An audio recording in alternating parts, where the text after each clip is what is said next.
Transport of respiratory gases, इसी के बारे में हम डिस्कस करेंगे। तो चलो आज का पॉइंट जो है वो है ट्रांसपोर्ट ऑफ रेस्पिरेटरी गैसेस।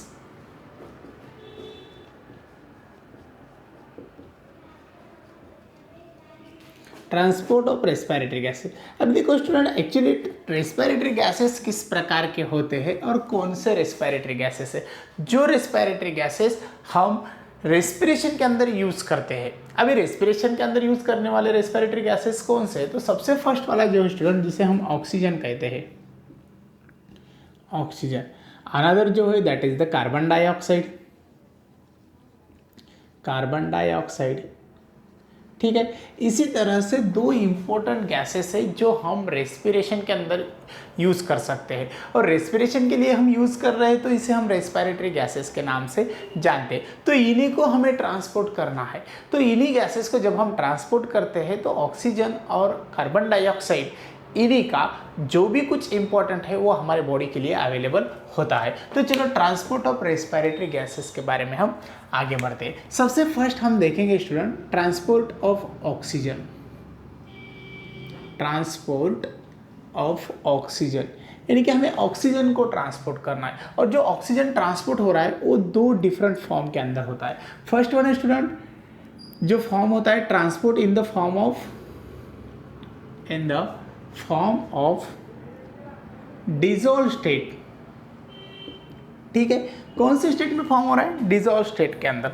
लेकिन जो ट्रांसपोर्ट हो रहा है डिसॉल्व स्टेट, वो हो रहा है इन द प्लाज्मा, ठीक है। अभी देखो प्लाज्मा के अंदर ट्रांसपोर्ट होता है स्टूडेंट, और प्लाज्मा के अंदर ट्रांसपोर्ट होता है तो इसी का कॉन्सेंट्रेशन जो है वो है 1 to 3%, यानी कि 1 to 3% जो ऑक्सीजन है वो डिसॉल्व स्टेट के अंदर प्लाज्मा से ट्रांसपोर्ट होता है, ये हमें पता चलता है।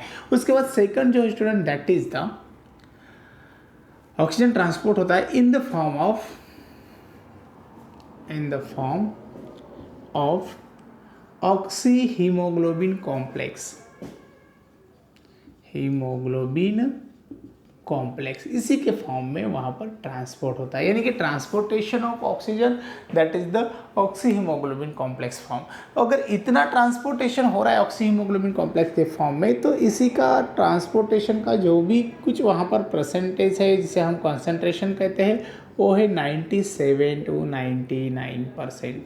इतना ऑक्सीजन जो है वो कॉम्प्लेक्स फॉर्म में ट्रांसपोर्ट होता है। अभी देखो स्टूडेंट, ऑक्सी हीमोग्लोबिन एक कॉम्प्लेक्स है जो हीमोग्लोबिन के साथ ऑक्सीजन की बाइंडिंग दिखाता है। जब ब्लड के अंदर ऑक्सीजन आता है एल्यूओलाई से, तो वो ऑक्सीजन सीधा बाइंड होता है हीमोग्लोबिन से, यानी कि रिएक्शन होती है ऑक्सीजन की हीमोग्लोबिन से। और जब ऑक्सीजन की हीमोग्लोबिन से रिएक्शन होती है तो हमें फर्स्ट कॉम्प्लेक्स मिल रहा है, that is the oxy haemoglobin complex, ठीक है। अभी जो ऑक्सी हीमोग्लोबिन कॉम्प्लेक्स है वो हमें मिल चुका है। ये ऑक्सी हीमोग्लोबिन कॉम्प्लेक्स ब्लड के अंदर अभी ऑक्सीजन को ट्रांसपोर्ट करने के लिए रिस्पॉन्सिबल है। अभी देखो स्टूडेंट, ये सिंपल रिएक्शन जो हो रही है वो इतनी आसान नहीं है।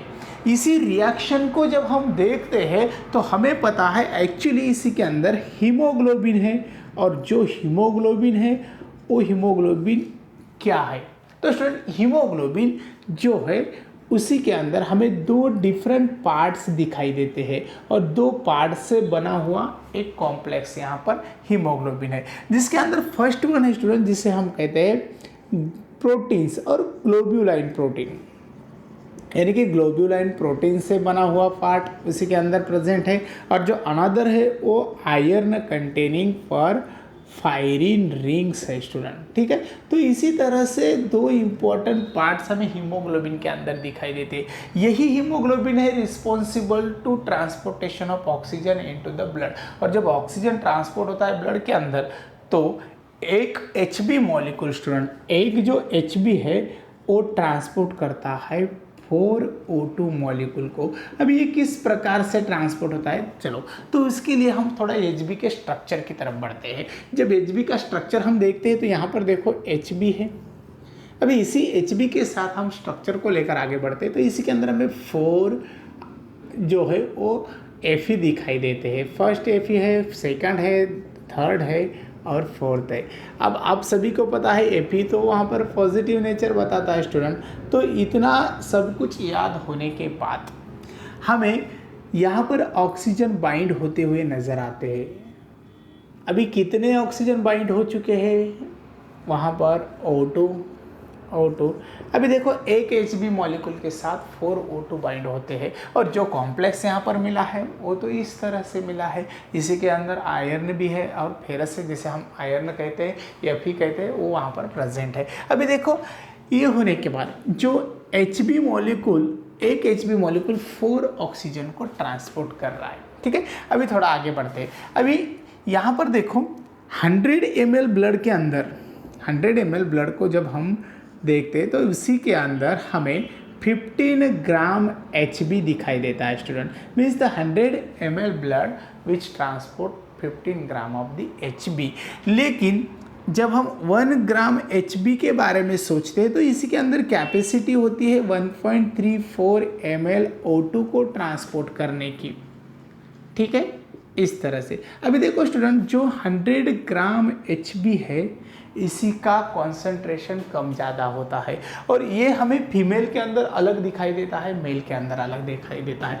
जब हम मेल के अंदर देखते हैं तो in case of the male जो 100 ml ब्लड है उसी के अंदर हमें 14 to 15 ग्राम Hb दिखाई देता है। लेकिन जब हम फीमेल के बारे में सोचते हैं तो फीमेल के अंदर हमें यही जो कॉन्सेंट्रेशन है वो 12 to 15 ग्राम Hb दिखाई देता है स्टूडेंट। ठीक है, अभी देखो जो ऑक्सी हीमोग्लोबिन कॉम्प्लेक्स फॉर्म हो चुका है तो ये ऑक्सी हीमोग्लोबिन कॉम्प्लेक्स फॉर्म करने के लिए कुछ कंडीशंस है स्टूडेंट। कंडीशंस क्या है? कंडीशंस के अंदर देखो सबसे फर्स्ट हमें पता है ये एल्वियोलाई है। ये जो डायग्राम हम ड्रॉ कर रहे हैं दैट इज द एल्वियोलाई। इस एल्वियोलाई के अंदर ऑक्सीजन आ रहा है, ऑक्सीजन आ रहा है तो यहाँ पर पार्शियल प्रेशर भी तो बढ़ रहा है। जो पार्शियल प्रेशर यहाँ बढ़ चुका है तो इसी पार्शियल प्रेशर बढ़ने के बाद यहाँ पर स्टूडेंट जो 104 mmHg पार्शियल प्रेशर बढ़ते हुए नज़र आया है तो इसी पार्शियल प्रेशर को लेकर हम जब आगे बढ़ते हैं तो ब्लड के अंदर जो पार्शियल प्रेशर है वो थोड़ा कम है और यहाँ से ऑक्सीजन सीधा ब्लड के अंदर आता है, यानी कि हाइयर पार्शियल प्रेशर जनरेट होता है एल्वियोलाई के अंदर। तो वही रिस्पॉन्सिबल है ऑक्सीजन को एक्सचेंज करने के लिए और उसी ऑक्सीजन को ट्रांसपोर्ट करने के लिए। तो यहाँ पर पार्शियल प्रेशर बढ़ चुका है एल्वियोलाई के अंदर और यही पार्शियल प्रेशर को लेकर ऑक्सीजन चल रहा है अंदर की तरफ। अब जब अंदर की तरफ ऑक्सीजन आता है तो आने वाला ऑक्सीजन बाइंड होता है Hb के साथ। ठीक है, अभी देखो उसी टाइम क्या होता है, ब्लड के अंदर भी तो कार्बन डाइऑक्साइड प्रेजेंट है और यही कार्बन डाइऑक्साइड एक्सचेंज होता है एल्वियोलाई के अंदर। लेकिन स्टूडेंट कार्बन डाइऑक्साइड का पार्शियल प्रेशर हाइयर है तो हमें कंडीशंस क्या दिखाई देती है? कंडीशंस दिखाई देती है first higher partial pressure of O2 in alveoli. Alveoli के अंदर पार्शियल प्रेशर O2 का कितना है? ज़्यादा है। और उसी time higher partial pressure of carbon dioxide in blood, यानी कि ब्लड के अंदर तो कार्बन डाइऑक्साइड का प्रेशर ज़्यादा है। अगर ब्लड के अंदर कार्बन डाइऑक्साइड का प्रेशर ज़्यादा है तो ऑक्सीजन वहाँ से ट्रांसपोर्ट होता है, ऑक्सी हीमोग्लोबिन कॉम्प्लेक्स फॉर्म होता है। तो देखो स्टूडेंट ये हो चुका है ट्रांसपोर्टेशन ऑफ ऑक्सीजन। यहाँ पर देखो फर्स्ट टाइम हमने रेस्पिरेटरी गैसेस को ट्रांसपोर्ट किया और उसी रेस्पिरेटरी गैसेस को जब हम ट्रांसपोर्ट करते हैं तो हमें नज़र आता है ऑक्सीजन को ट्रांसपोर्ट करना। और जब ऑक्सीजन को हम ट्रांसपोर्ट कर रहे हैं तो ऑक्सीजन दो इंपॉर्टेंट फॉर्म्स के अंदर ट्रांसपोर्ट होते हुए नजर आया। फर्स्ट वन है that is the in the form of dissolve state, और जो डिजॉल्व स्टेट में ट्रांसपोर्ट हो रहा है वो तो प्लाज्मा के अंदर प्रेजेंट है, यानी कि it transported through the plasma.